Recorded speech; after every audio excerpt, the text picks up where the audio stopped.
My name is Marissa Neatling, and I play Kara Foster. My name is Travis Van Winkle, and I love Kara Foster on the show as Danny Green. That's Lieutenant to you. Lieutenant, do I salute to you now? I believe I am higher ranked than you are now. Yes. Oh my gosh, it is so fun to talk to you. Congratulations on the new season. Thank you. Thank you. Can you give me a clue about what is going to be going on? Of course, yeah. Spill the beans. Me. Yeah. I spill the beans. Say exactly what Hank and Steve told us not to say. Just tell them, let's read the paper that they gave us and just read the opposite. Right. Well, things ended on a little bit of a cliffhanger. So we do have a bit of a time jump. So without giving too many details away, there are a lot of questions that are answered that you probably want me to answer right now that I can't. Stay tuned. Congratulations are to be had. There's a lot of growth that we get to have as a couple. Yep. Which is a lot of fun. There's a lot of growth that she gets to have back home. She gets appointed into a higher position. And she's got more responsibility, and she's just a woman of power, and a new mother, and potentially a new wife. All these amazing things.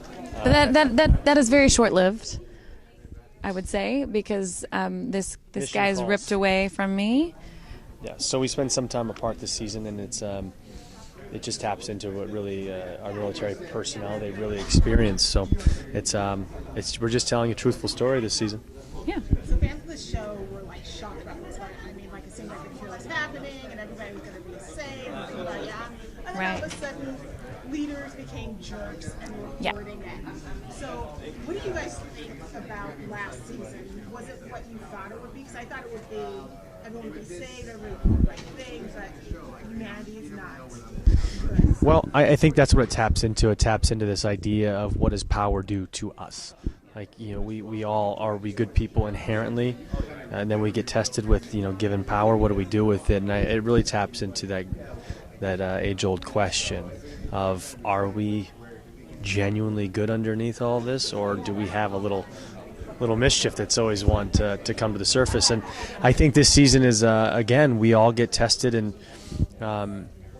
last season 2, you always want it to end where there are people singing Kumbaya and the world is saved, but then we would have no show. Yes. So yes, I am always very inspired by how our showrunners, they continue to come up with new storylines and evolve the story in a way that I would never have thought in my mind. They're masterminds, behind the camera, and they've taken us on a ride. And season 3 sort of deals with. We were the people that brought the cure to the world, and so what is it to be known as that, and then to be the forerunners of the decision makers of the policies from here on out, and whether or not people agree with them is something that we deal with in season 3. And then there's a lot of dancing. This season, just to shake it up, she sings. I do a little ditty. Little dance off with Jocko's character. The suspense will have to wait. We were specifically told not to ruin those moments. I wasn't supposed to mention the dance off. Whatever. Dance battles are happening. Get ready. Yeah. You guys are on a ship, and it gets a little claustrophobic. What's it like filming on the ship? You guys are really electric. When we go to San Diego and film, it's electricity. You're walking into a fully functioning world and its own ecosystem. So you walk on these ships, and people are doing their jobs, and you have to show your badge to get on the ship, and people are still carrying out their responsibilities that they would normally. We're just also filming with them, so they're. It's hard to tell the difference between who is who. So I did have somebody come up and report to me, and I said, "Excuse me," and I thought he was asking for the bathroom, what, And then somebody said, "Get over here," and I went, "Oh," because he was so, he knew the ranking that I was, and he was reporting to me as a lieutenant. So it's. You're right in the thick of it with the people that are doing it every day. So it's fun. I feel like when you're on the ship, we get a taste of what it might be like even if it's just for a day or 2 or 3. We get a taste of what it would be like to actually be on a real destroyer in the Navy. So the outfits you guys wear, the uniforms look like real uniforms. Don't call uniforms outfits, okay? Well, she has on a cute outfit, which I was complimenting. She does. She looks banging today. Thank you. What was your question about uniforms?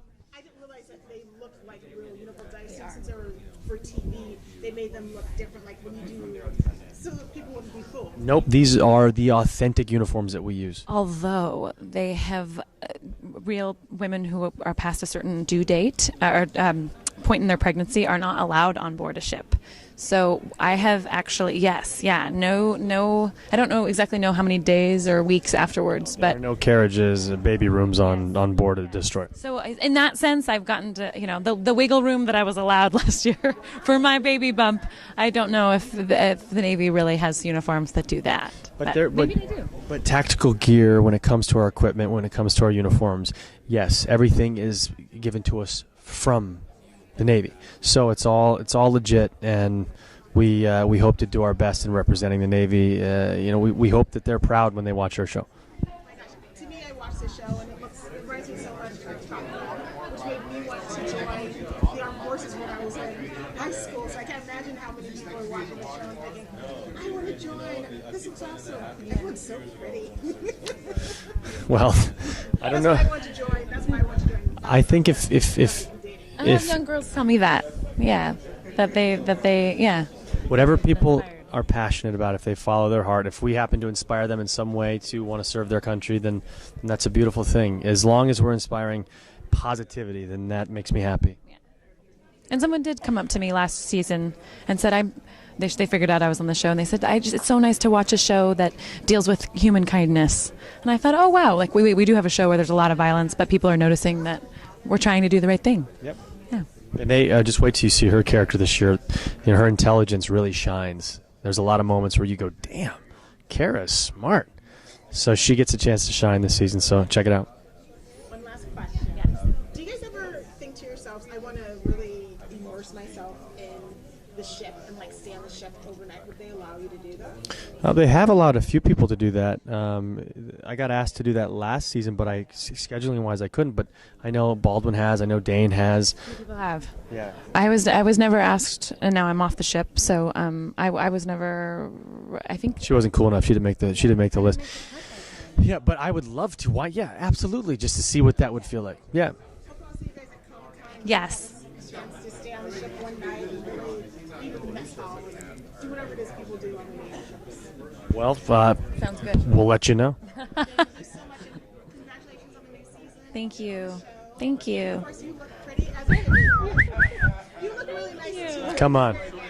Come on. This one. Thank you. So cute. Thank you. I almost wore it. I'm glad I didn't.